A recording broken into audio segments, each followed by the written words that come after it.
The only people who don't want to disclose the truth are people with something to hide. Do you have any plans this weekend? Are you by any chance going to be in the Las Vegas area? Any interest in attending a gala? Gala? How do you say that? Gala? I don't know. Anyway, this Saturday, the Republican Women's Southern Nevada PAC is hosting its first annual Red, White, and Blue Gala thing in Las Vegas. The Republican Women's Southern Nevada PAC exists, they say, to elect Republican candidates in Nevada. And if you are willing to pay somewhere between $125 and $5,000, you could go to their very fancy Vegas thing this weekend, where the keynote speaker will be one of the most powerful Republicans in Congress, the Republican House Majority Whip, Kevin McCarthy. Congressman McCarthy is the third in line in the Republican leadership in Congress, right after John Boehner and Eric Cantor. It's John Boehner and then Eric Cantor and then Kevin McCarthy. He's right up there. Kevin McCarthy is not from Nevada. This is not a hometown thing for him. He's from California. So getting him to come to this thing, getting him to come to your state as the number 3 Republican in Congress, that's kind of a coup, right? That's kind of a big deal for the Republican Women's Southern Nevada PAC, especially since this is their very first gala, whatever. Here's the interesting thing, though. Kevin McCarthy was supposed to be headlining this Republican Ladies Gala in Las Vegas this weekend, alongside a whole bunch of other bigwig Republicans. Nevada's governor, Brian Sandoval, 2 Republican members of Congress, Nevada's lieutenant governor, a United States senator, all prominent elected Republicans. That was the lineup for the event, alongside this man, Wayne Allyn Root, who is not an elected Republican, also not fancy pants enough to get his picture on the invitation to the gala, but still a big enough part of the program to at least have his name on it. Wayne Allyn Root is a draw in conservative politics because he says he has proof. He has proof. He has firsthand knowledge that President Obama is secretly foreign. The president is secretly not an American, and therefore, secretly, unbeknownst to a duped nation, he is a foreign imposter usurper president who's only pretending to actually be president. I've got standing as a classmate and a former vice presidential candidate to make a guess about Barack Obama. So I made my guess. This guy got into college as a foreign exchange student with an Indonesian citizenship and passport. It explained everything, Sean. If, in fact, he did go to Columbia and Occidental as a foreign exchange student and accepted loans and scholarships as such, either he was a fraud then, in which case he can't be president of the United States, or he was a foreign national then, in which case he can't be president of the United States. That's Wayne Allyn Root. He knows. He has standing. The president is secretly foreign, and the whole presidency of Barack Obama is a hoax because he faked the birth certificate America. Wake up, sheeple. Right, he's one of these guys. So here's Kevin McCarthy's problem. Again, remember, he's the number 3 Republican in Congress and a very ambitious one. Early this week, the other Republicans who the Nevada Lady Gala PAC had put on the invite for their shindig with the birther guy, earlier this week, those other Republicans started dropping out of the event. See, the Republican governor dropped out, and the Republican lieutenant governor dropped out, and Republican Congressman Mark Amodei dropped out. But that still leaves the 3rd top Republican in Congress and a birther guy who says President Obama is secretly foreign. Now that all the other Republicans have started dropping off the invite, the birther guy has actually been promoted on the new version of the invite, so now he gets his picture on there, too. So now it's him and Kevin McCarthy of the National Republican Congressional Leadership co-headlining this Vegas event like they're Siegfried and Roy or something. Did I mention that the event is in Las Vegas? On a side note, the guy who says he has proof, he knows that President Obama is secretly foreign, is also now threatening Nevada political reporter John Ralston, who has been reporting on this event, because apparently Mr. Root really does not appreciate being called a birther. The sad news for him, of course, is that he is a birther. The word birther is admittedly not an attractive name, but it is the name that exasperated America has given to the tireless brigade that insists that President Obama is secretly foreign and that his presidency is secretly illegitimate. I know why a guy would not want to be called a birther, but if you think the president is secretly foreign, you are why we had to make up that word in the first place. And that word is what people are going to call you. Also, eventually, people are probably just going to stop calling you altogether. Or at least you would think they would if you weren't watching how conservative and Republican politics actually work right now.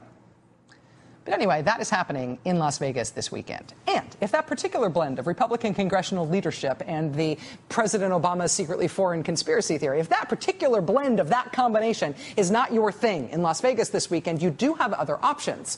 All you have to do is leave the Venetian, where the Republican ladies are hosting their Kevin McCarthy birther guy gala, leave the Venetian, take a left on Las Vegas Boulevard, also known as the Strip. 5 minutes down the road, you will find yourself at the Planet Hollywood Resort and Casino in Las Vegas, where you will find that you have another Republican politics combined with birtherism option on the same weekend. Because the Planet Hollywood Resort and Casino this weekend is hosting something called Freedom Fest. It's going on right now. It'll keep going into this weekend. This year's highlights include the author of a book called Evolution, A Theory in Crisis.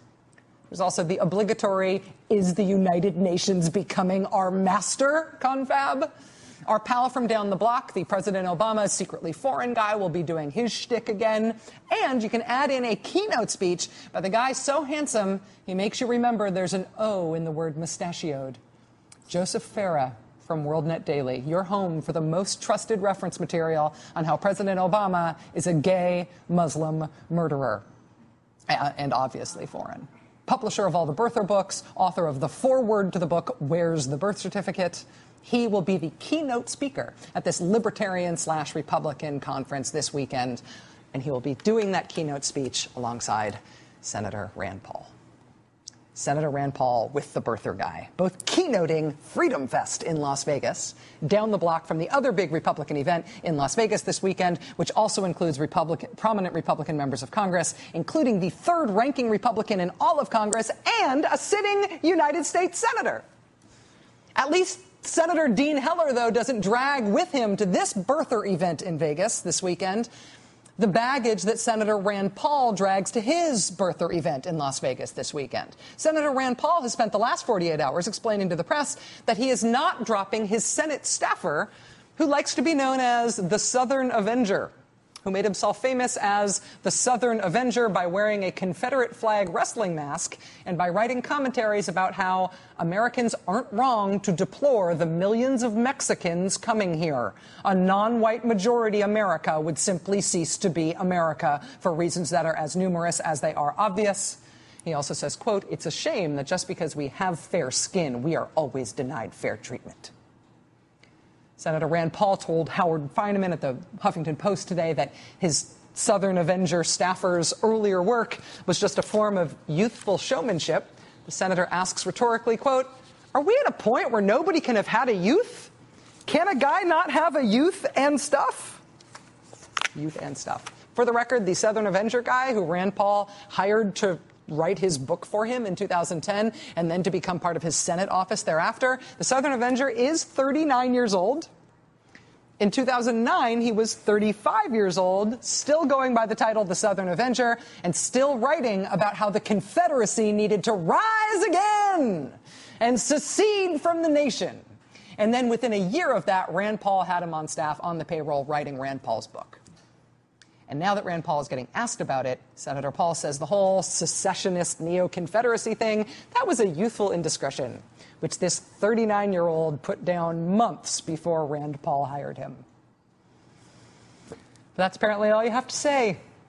That's how Rand Paul is explaining that he's keeping this guy on with him, salary paid by the taxpayers, as he heads to Purple State, Nevada this weekend to attend one of two conservative movement and Republican Party Vegas events this weekend, spotlighting the most ambitious Republican federal office holders in the nation, alongside the nation's leading proponents of the theory that our country's first black president could not possibly be American. He must be secretly foreign. His presidency is illegitimate, and it's all a giant conspiracy.